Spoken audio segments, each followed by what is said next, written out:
Okay. The second talk of the session will be given by Dave Mason from Toronto Metropolitan University. And the title of the talk is Revisiting Dynamic Dispatch for Modern Architecture. Sorry, I just realized I need to mirror my displays. Sorry for that.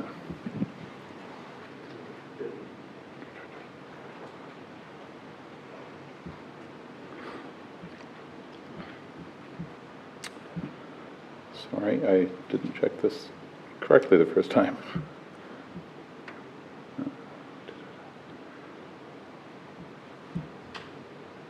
And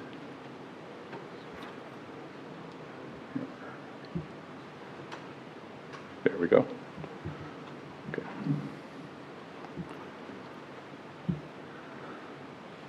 Sorry about that delay. Okay. So this talk is about revisiting dynamic display. So dynamic languages remain important 50 years on. JavaScript, Python, R, Ruby, all pretty big players. Smalltalk, Scheme, Groovy, a little bit less so, but still some of us like to think important. But commodity computers have changed dramatically. And they have larger memories, multiple cores, but those aren't necessarily being taken into account, and the problem sets are growing ever larger. So I'm building a new Smalltalk system called Zag Smalltalk. It's a from scratch implementation. The low level is implemented in a language called Zig, which is a modern C replacement, and it's quite an interesting language. And one of the primary goals here is to support multi-core from the first principles. The goal is to support existing open Smalltalk systems, because I don't want to rewrite all the userland code, nor do I have enough grad students to do that. So, so the motivation for revisiting dynamic dispatch was originally about multi-core execution. The go-to solution for performance in Smalltalk and JavaScript, as it turns out, is inline caching. And inline caching gets complicated if you're looking at multi-core, because you obviously don't want to put locks around dispatch, given how common it is, but it's going to be difficult to do updates appropriately otherwise. But as it turns out, the approach that I've taken also enables aggressive inlining, which is useful, and it also enables better hashing. So I'm going to take a step back and talk about dispatch. I presume many of you, or most of you, get this, but I'll go over it quickly anyway. So, excuse me. Smalltalk message dispatch basically starts off with, we have some target we're going to send a message to, and so we set target to the class of that object, or a superclass if it's a supersend. Then we set current to target, and then we look in the up the selector symbol in current's method dictionary. If it matches, it's great. It's the address of the method code, so we call it. If not, and current has a superclass, then we replace current with the superclass and loop back and do it again. If we get to the end, to the class that doesn't have any superclass, then we, in Smalltalk, create a message object and encapsulate the send, and then we go back through the whole process again, back to target, and set current to target and loop through. And this time we're guaranteed that we will actually find something, because object implements does not understand, and so we'll sooner or later hit that and we'll dispatch. So this is semantically what has to happen, but obviously we'd like not to go through all of this silliness when we're actually doing a dispatch. So the semantics are very clear, but the execution performance is terrible, because I'm not sure how many people are familiar with Smalltalk, but in Smalltalk there are no control structures. Everything is a message send. So that means even if then else doesn't exist. It's a message called if true, if false, and it gets sent to an object. And if every conditional has to be a message send, and we have to go through this process that we just described, that's going to be expensive. So there are three mechanisms that are used in production Smalltalk systems to ameliorate this. First of all, the compiler recognizes things like if true or false and says, oh, I know that this is going to be really an if then else, so I'll turn it into an if then else in the bytecode that I generate. This is an extremely important optimization, obviously, but it's tricky. So until very recently, what most Smalltalk systems did was, if you send the if true if false message to something that isn't binary, isn't a Boolean, then you got an error or message sent to the object saying, must be Boolean. And basically it was told, I need you to give me a Boolean value.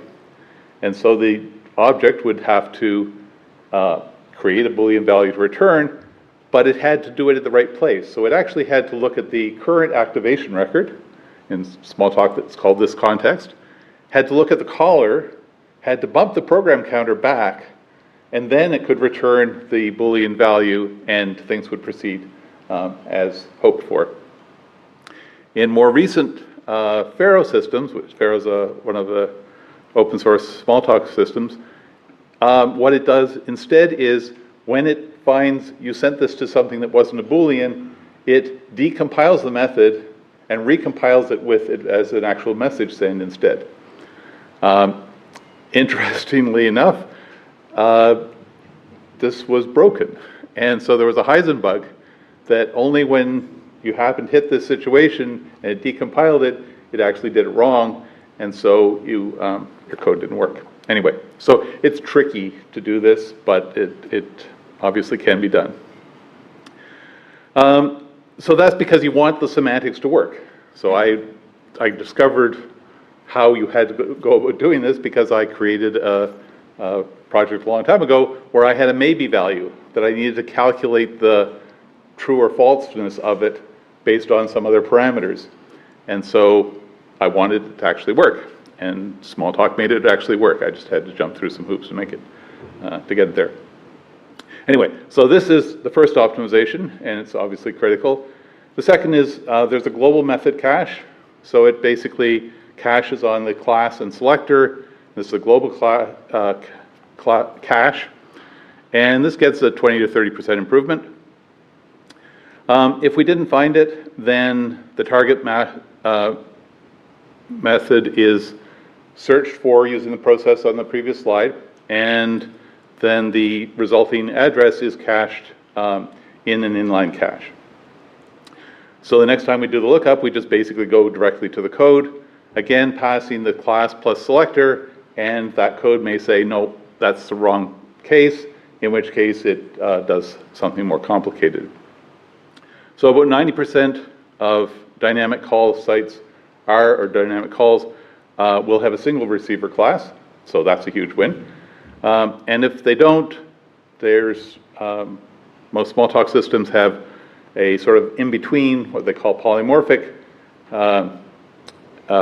case with up to about 6 or 8, and handles those. And if it's not that, then it goes to a more general megamorphic system.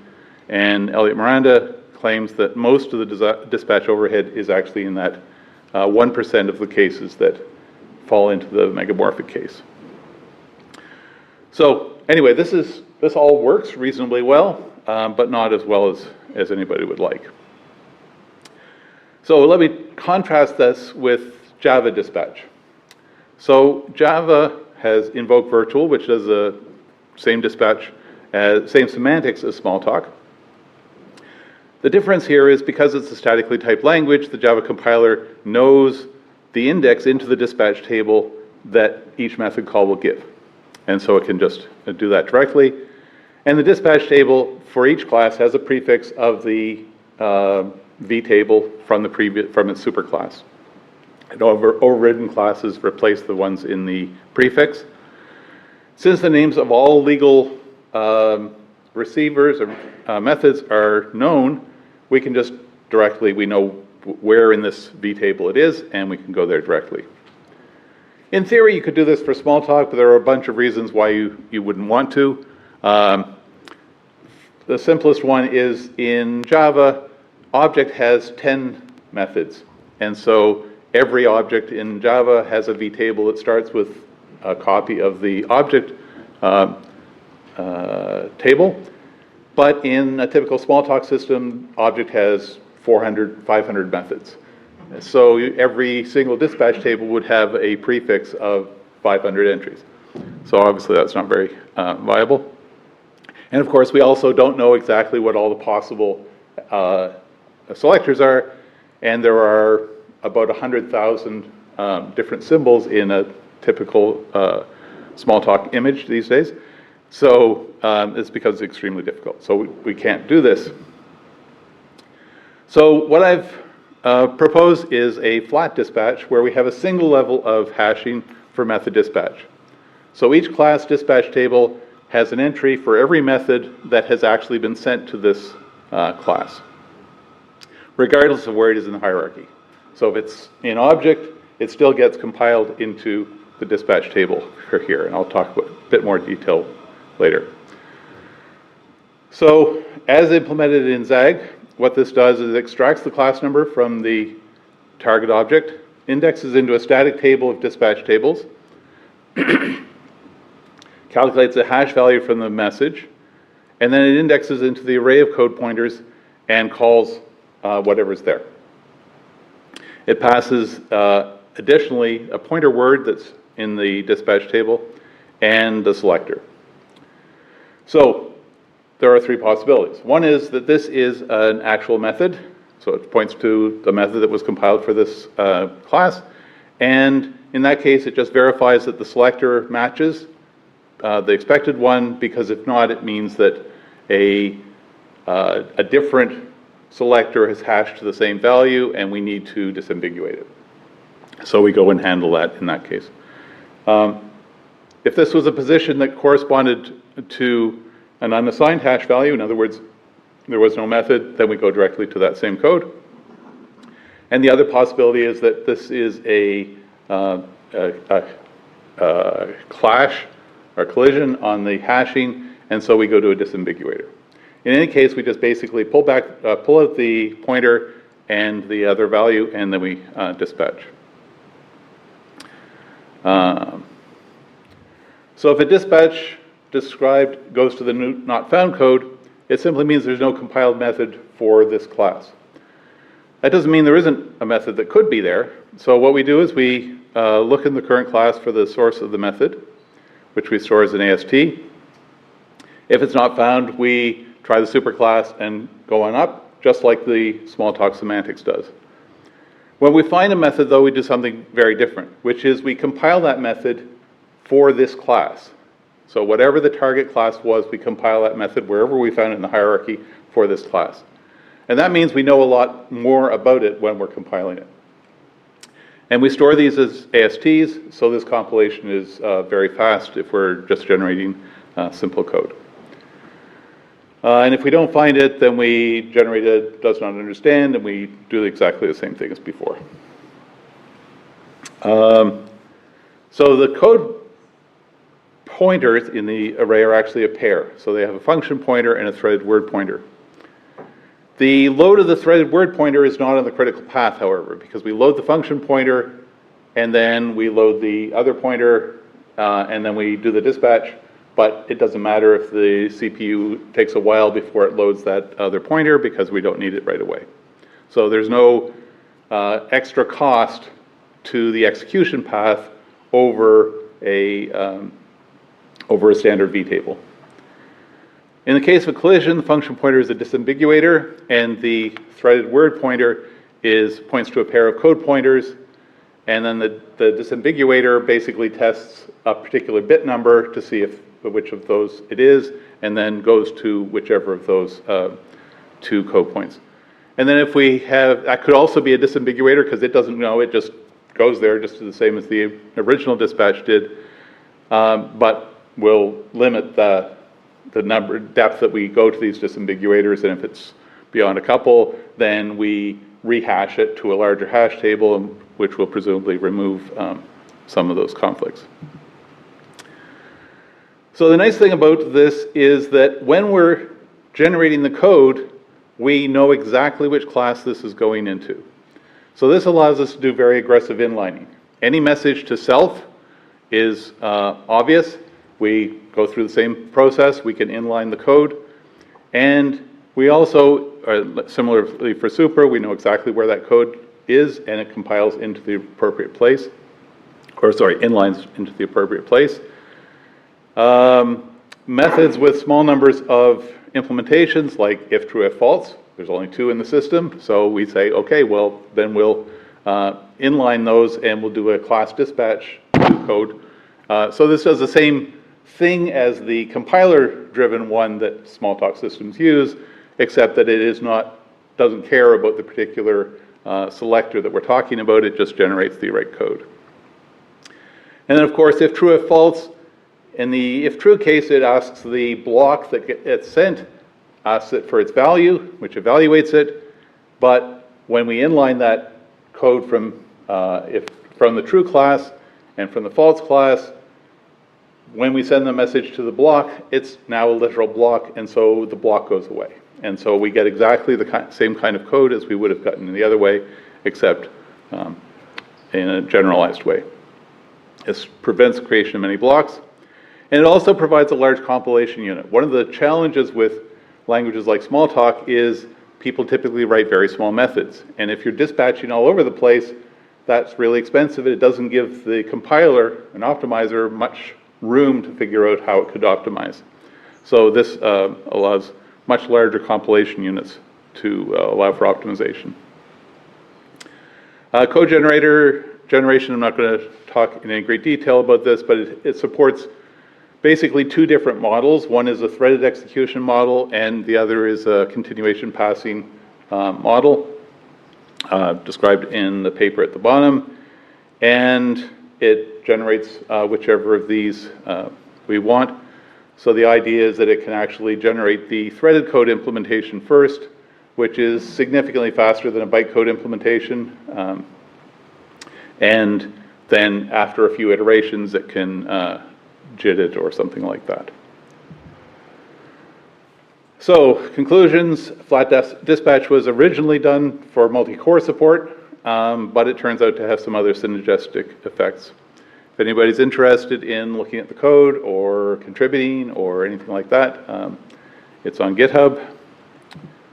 So questions? And to flip this around.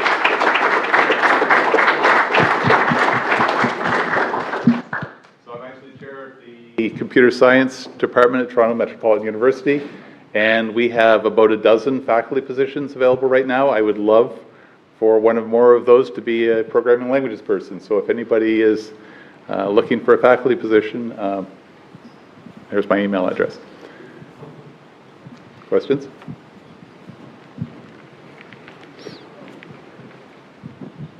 So you mentioned that inline caching doesn't play nicely with multi-core. But I'm not sure I understand how you don't have the same sorts of, I need to lock a table to insert something into it, problems here that you would have with inline caching. So, two things. One is to just replace the entry that maybe goes to an error or whatever with compiled code. I can do a compare and swap, so I don't have to delay for that. I mean, it might be a tight loop, but it's not locked. And that only happens when I've actually hit a does not understand. So it's not something I have to check on every dispatch. I just dispatch to wherever it goes. And in theory, what might happen is I have 2 cores that are both compiling this method, and then one of them succeeds in replacing it. But that's not a problem. Or in fact, they might both replace it, and that's fine. They both replaced it with the same code. But okay. I think there's probably a version of inline caching that can use the same trick, but maybe not like possibly. I haven't thought hard about that. It's possible that you can do some of that, but given the complexity of the inline caching system, that may be very difficult to achieve. Yeah, I have one comment and question. So my comment is that I think Java interface invocation is using similar techniques like flat, dispatching. So it might be nice to compare it with Java's invoke interface. But so that's a comment. Okay. And my question is, I understand that the Smalltalk is a very dynamic language. So technically, you can change the method in the class and a class object class. Yep. So in that case, what happens? Because your optimization sounds very static. So I just invalidate, Uh, and the next time a dispatch happens, it'll hit the new code. so you mean you throw all the inline all the compiler code Well, for I the keep track of which methods use this code, and if I replace this code, then I will invalidate all those methods. Okay. Any other question?